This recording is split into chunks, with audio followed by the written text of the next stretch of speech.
Alexandra Semi, and this is Buckingham News, Live at 5.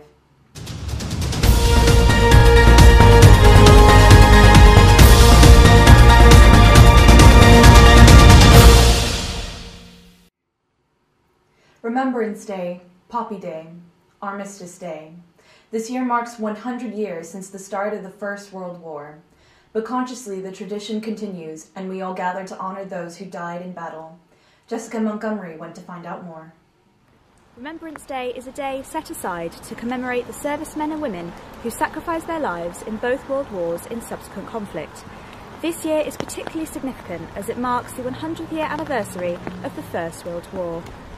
A sea of people flowed into Buckingham to pay particular respects to more than 1 million men, boys and women who gave their lives in the conflict that gave the act of remembrance its most potent visual symbol.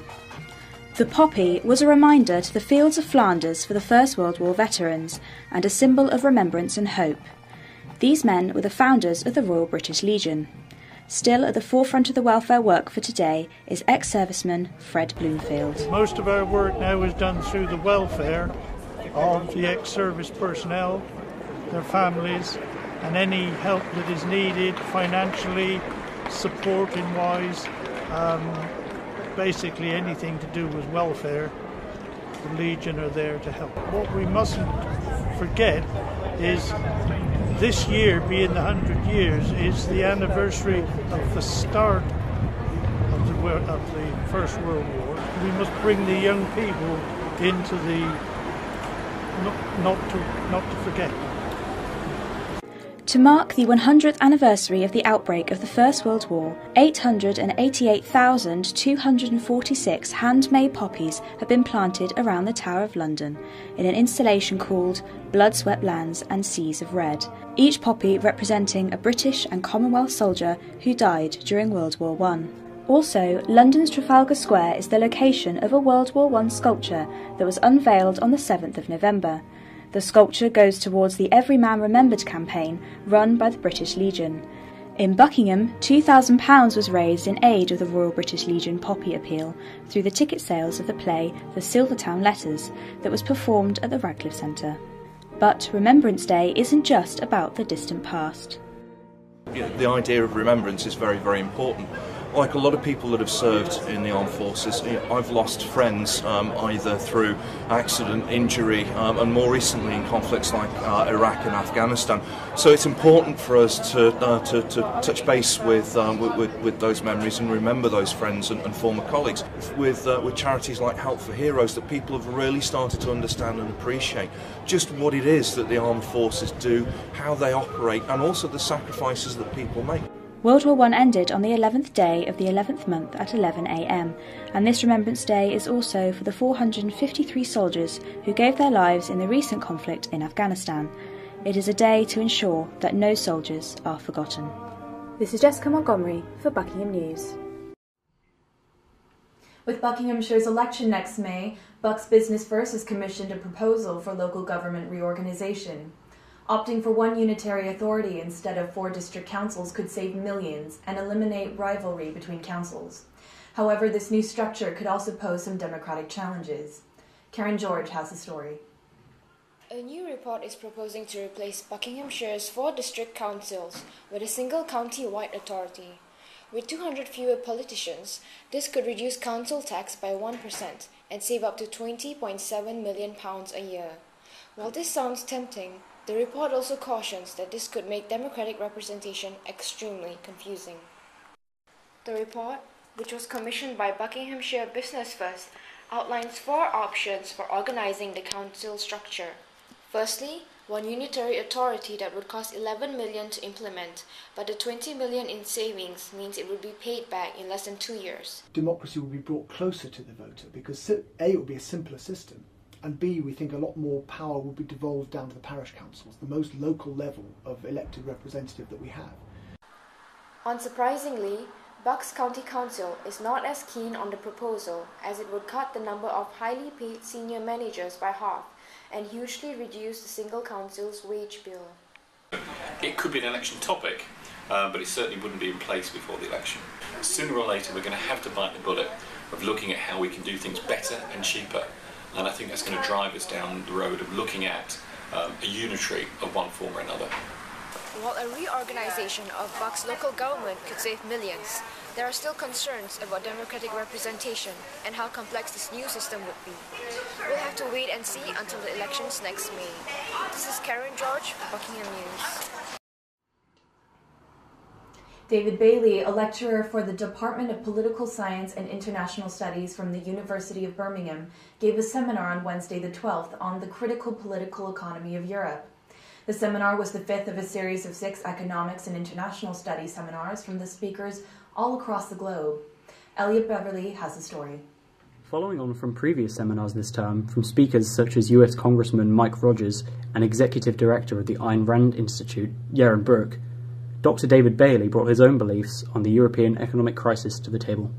The talk in the Anthony de Rothschild building attracted a group of both students and staff, where Dr. Bailey broke down the Euro crisis and offered a Marxist view on how to resolve the economic problems of the past few years. Could you give us a brief summary of the seminar?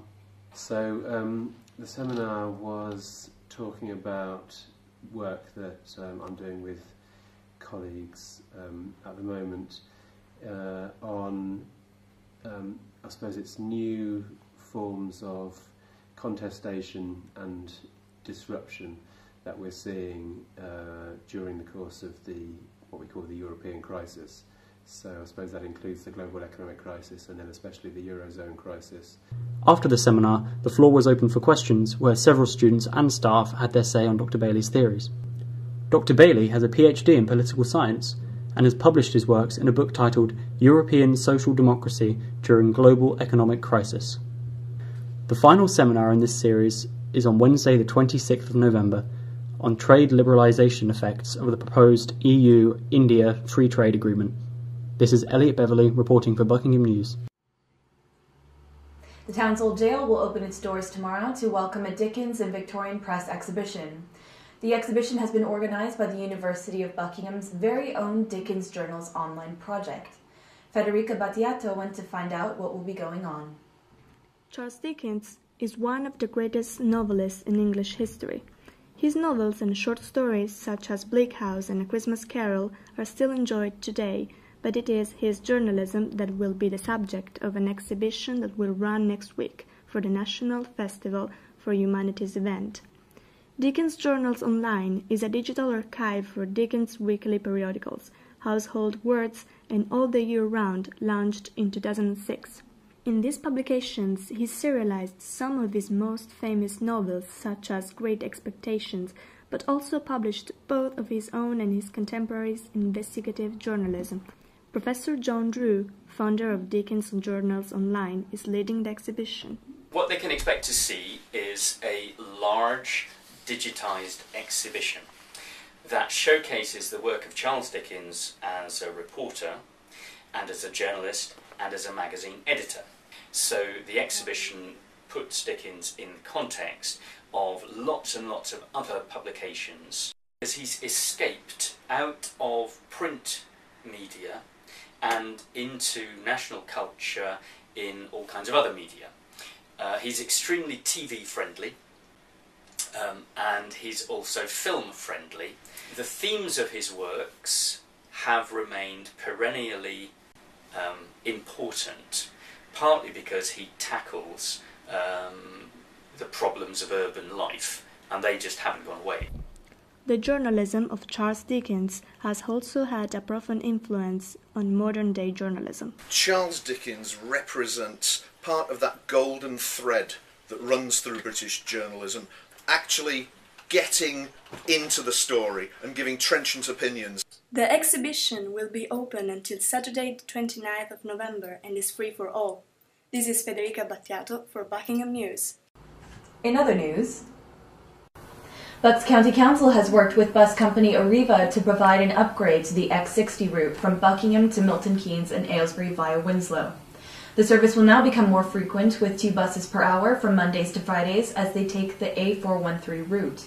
The BCC have included a larger bus shelter with an electronic real-time information display in Buckingham. It was announced on Saturday that the student proposal, which would receive the £6,000 excess from the Students' Union, would be the 17-seater minivan. With a total of 111 votes, the proposal, which would be shared between members of the Sports Union and Students' Union, had a clear majority over the International Fair and Afro-Caribbean Hair Salon proposals. The Buckingham Bullets cheerleading team has emerged victorious once again after competing in the Autumn All-Star Challenge in Eastbourne. They placed first for not only their Level 1 open cheer performance, but also for their group stunt performance. The latter competed at a Level 2 standard, the most difficult category the cheer team has entered since its establishment. The University of Buckingham has introduced a new research MA in archaeology. For the first time, students of the university will have a unique opportunity to study the subject of archaeology at the world-renowned and celebrated site Stonehenge. Those interested will be able to take part in fieldwork and visit the World Heritage Site in Stonehenge landscape. Professor David Jacques gave a talk this week outlining the work at Stonehenge and the many possibilities for students at the site. Meng Wei Zhou has more on the story. The new archaeological research program, Stonehenge: A Landscape Through Time, has been launched as part of the University of Buckingham's London-based programs. The World Heritage Site of Stonehenge has intrigued scholars for centuries, and the groundbreaking program led by David Jacques will give students of the university the opportunity to follow in their footsteps.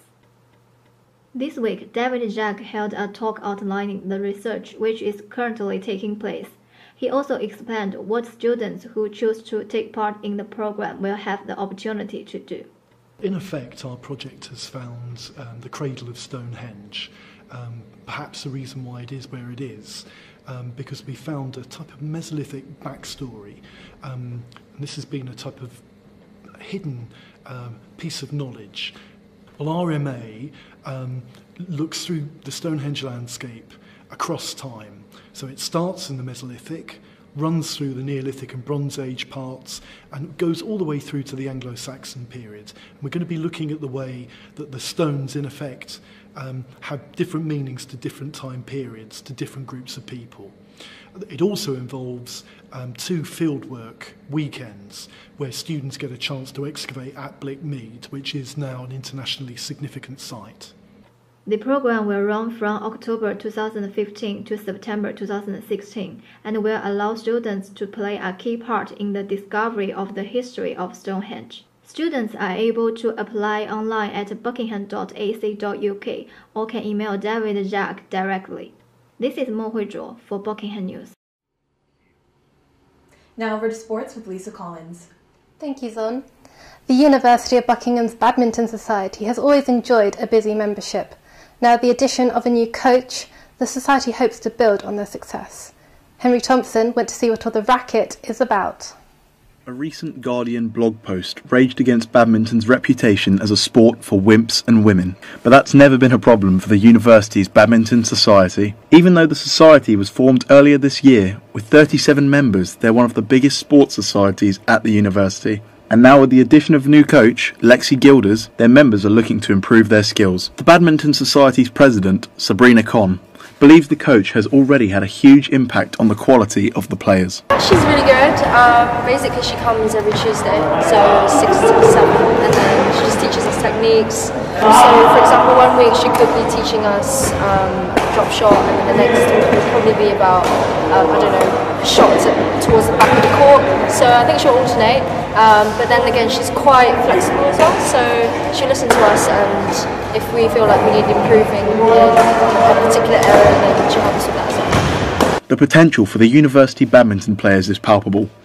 We'll be following their progress and bringing you all the details of future tournaments. If you are interested in being coached by a professional, feel free to contact the Assistant Sports Officer, Callum Roberts. This is Henry Thompson reporting for Buckingham News. And now, back to the studio. A quick-witted cricket critic.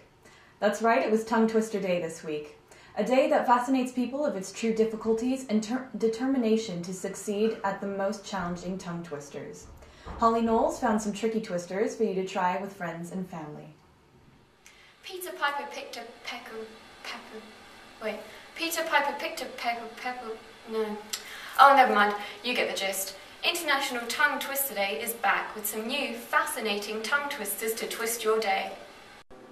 Betty Botter bought some butter, but said she the butter's bitter if I put it in my batter. I thought, but the thought I thought wasn't the thought I thought. If the thought I thought had been the thought I wouldn't have thought I thought. It will make my batter bitter, but a bit of better butter will make my bitter batter better. I'm not the pheasant plucker, I'm the pheasant plucker's son, and I'm only plucking pheasants till the pheasant plucking's done. So she bought some better butter, better than the bitter butter, put in a bitter batter, made her bitter batter better. How much wood could Chuck Woods woodchuck chuck if Chuck Woods woodchuck could woodchuck any wood? If Chuck Woods woodchuck could and woodchuck wood, how much wood could and woodchuck's woodchuck chuck? So was better Betty Botter bought some better butter. As exams and coursework deadlines loom ever closer, many of us will be burning the midnight oil. What better way to get you through it, though, than the University of Buckingham's Ultimate Study Playlist? Stefan Regulus went out to find your favourite revision tracks. The Huffington Post recently published their Ultimate Study Playlist for students this year, with anything from Radiohead to classical pianist Claude Debussy. Here is their top 5.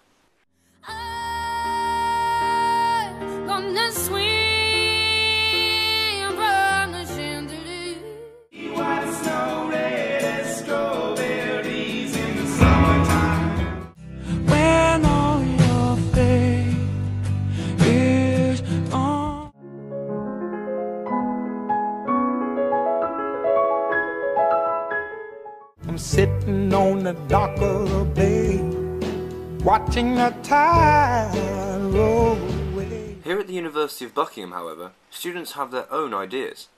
I like to listen to Mozart or piano music. I prefer not to listen to music because it distracts me.